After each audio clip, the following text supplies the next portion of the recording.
Praise the lord. Hallelujah. ప్రభు అయిన యేసుక్రీస్తు నామమున పేరిట మీ అందరికీ శుభోదయం. ప్రియ దేవుని బిడ్డలారా,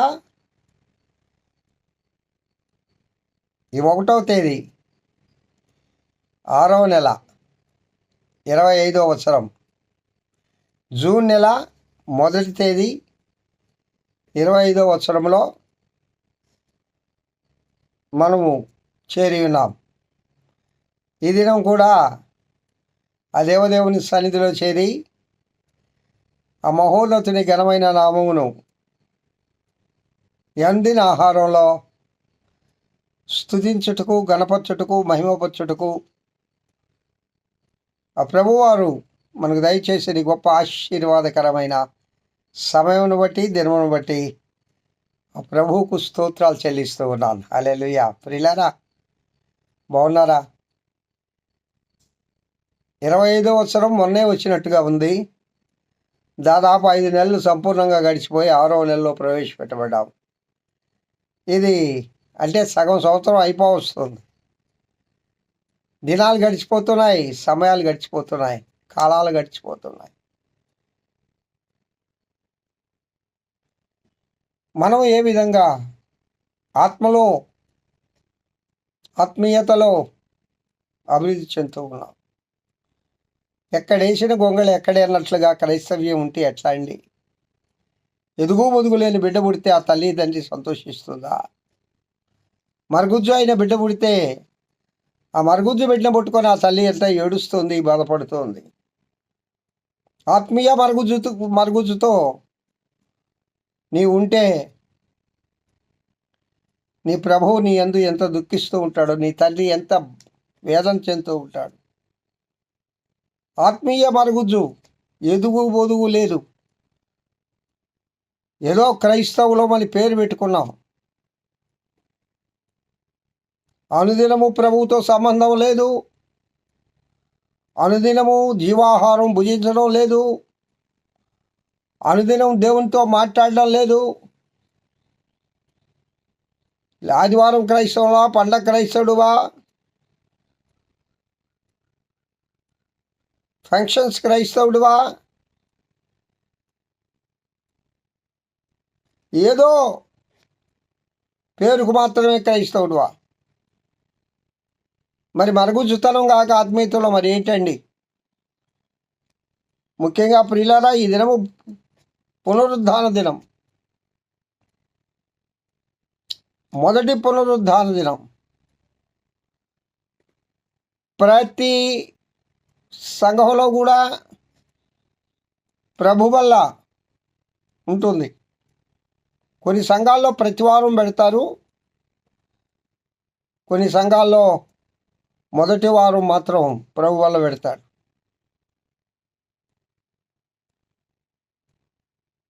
కాబట్టి ఇది ఇది ఇది మనకు చాలా ప్రత్యేకమైన దినం కదా. ఈ ప్రత్యేకమైన దినంలో కూడా ప్రభు సన్నిధికి రాకుండా ఉంటే ఎలా అండి?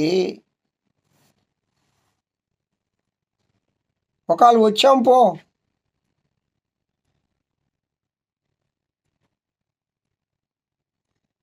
కొందరు పాటలు అయిపోయిన తర్వాత, కొందరు ఆత్మకూటం అయిపోయిన తర్వాత, కొందరు సంకీర్తన భాగం ధ్యానాంశం అయిపోయిన తర్వాత ఇట్లా లెక్కేసుకుంటారు.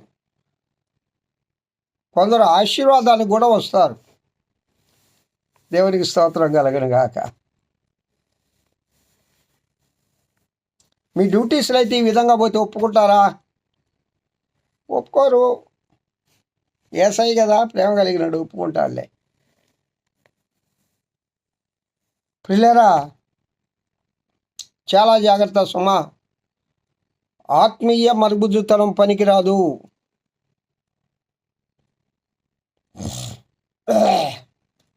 మంచిది, రండి. ఈ దినం అందరూ ప్రభు సన్నిధికి రండి. అందరూ అదే దేవదేవుని ముఖదర్శనం చేయండి. అందరూ మీరు ఎక్కడున్నా, మీరు ఏ ప్రాంతం వారైనా ఆయా ప్రాంతాలలో ఆయా ఆలయాలకు వెళ్ళండి. రండి. పరమగీత ప్రసంగ వాహినిలో పరమగీతముల గ్రంథం 1వ అధ్యాయం 5వ వచనంలో యెరూషలేము కుమార్తెలారా, నేను నల్లని దాననైనను సౌందర్యవంతురాలను, కేదారు గుడారముల వలెను సొలొమోను నగరు తెరల వలెను సౌందర్యవంతురాలను. సొలొమోను నగరు తెరలు ఇంత సౌందర్యము అని మనము ధ్యానం చేసుకుంటూ ఉన్నాం. నిన్నటి దినం నుంచి 1వ రాజుల గ్రంథము 7వ అధ్యాయం 6వ వచనంలో, మరియు అతడు స్తంభములు గల ఒక మంటపమును కట్టించెను. దాని పొడుగు 50 మూరలు, వెడల్పు 30 మూరలు. ఒక మంటపము వాటి ఎదుట ఉండెను. స్తంభములను లావుగల దూలములను వాటి ఎదుట ఉండెను. పిల్లరా, పంచపాళి మండపం అంటది. మేడగది పై భాగంలో మంటపం కట్టిస్తారు.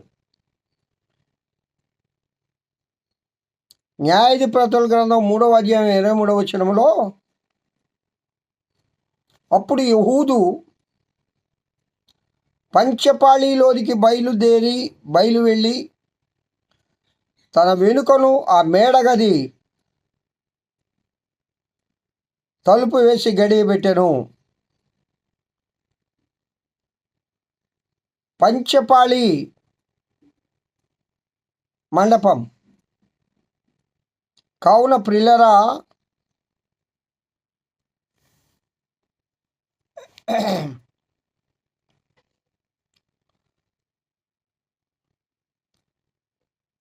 యోహాను సువార్త 10వ అధ్యాయం 23వ వచనంలో, అది శీతాకాలము. అప్పుడు యేసు దేవాలయములో సొలొమోను మంటపమున తిరుగుచుండగా, అక్కడ సొలొమోను మంటపం అని పేరు పెట్టారు.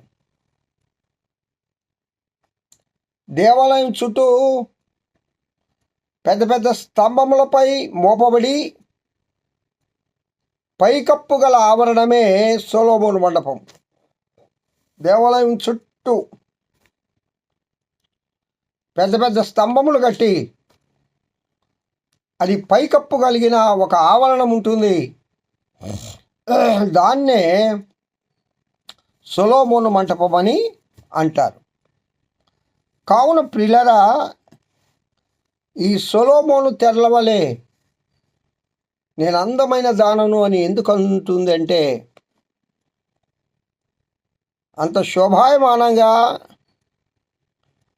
అంత అందంగా సొలొమోను యెరూషలేము దేవాలయాన్ని కట్టించాడు. తనకు నగరాలు కట్టుకున్నాడు. ఆ నగరానికి తెరలు కట్టాడు. వాటిని వివరించాలంటే చాలా చాలా అద్భుతంగా ఉంటుంది. అద్భుతమైన కట్టడాలు ప్రియులారా ఆ దినాల్లోనే. కావున సొలొమోను తెరల వలె నేను అందమైన దానను. తన అందాన్ని గురించి చెప్పుకుంటుంది. నువ్వు చెప్పగలవా? యెరూషలేము కుమార్తెలు అంటే సమాజానికి, నీ సహోదరులకు, నీ సహ విశ్వాసులకు నేను అందమైన దానను, నీ సౌందర్యవంతురాలను. ఇదిగో నా ఆత్మీయ సౌందర్యం ఈ విధంగా ఉంది. ఎవరి దగ్గర? నీ సహ విశ్వాసుల దగ్గర. ఈమె యెరూషలేము కుమార్తెల దగ్గర, తన యొక్క స్నేహితుల దగ్గరే చెప్తుంది. కావున ప్రియ దేవుని బిడ్డలారా, మన జీవితంలో ఒక మంచి సాక్ష్యం కలిగి ఉండాలండి. ఏమండి? ఒక మంచి సాక్ష్యం కలిగి ఉండాలా. నీ జీవితం ఇతరులకు ఓ ఆత్మీయ పాఠాన్ని నేర్పాలా. నీ జీవితం ఇతరులకు మార్గదర్శకమై ఉండాలా. నీ జీవితము ఇతరులకు యేసయ్యను చూపించాలా, యేసయ్య ప్రేమను చూపించాలా. ఆ విధంగా మనము సాక్ష్యం కలిగి, మంచి సాక్ష్యం, యేసుక్రీస్తు నామమును ప్రచురపరిచే సాక్ష్యం కలిగి మనము జీవించుదుము గాక. హల్లెలూయా.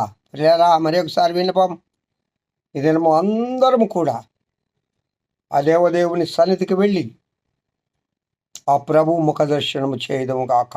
ఆమేన్. ప్రార్థితమా. మహోన్నతుడా స్తోత్రం. వాక్యం వింటున్న బిడ్డలందరినీ దీవించి ఆశీర్వదించమని యేసు నామమున పేరిట వేడుకొంచున్నాను తండ్రి. ఆమేన్. తండ్రి అయిన దేవుడి నుండి, కుమారుడైన యేసుక్రీస్తు నుండి, పరిశుద్ధాత్మన్యోన్య నిత్య సహవాసం వాక్యం వింటున్న బిడ్డలందరికీ, నీ సర్వలోక పరిశుద్ధులకు, సార్వత్రిక సంఘానికి ఇప్పుడు ఎల్లప్పుడు సదాకాలం తోడై ఉండి నడిపింపబడును గాక. Amen. Amen. Praise the lord. Have a good day. ఈ దినమంతా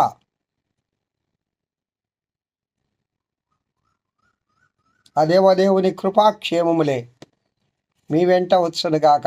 హల్లెలూయా.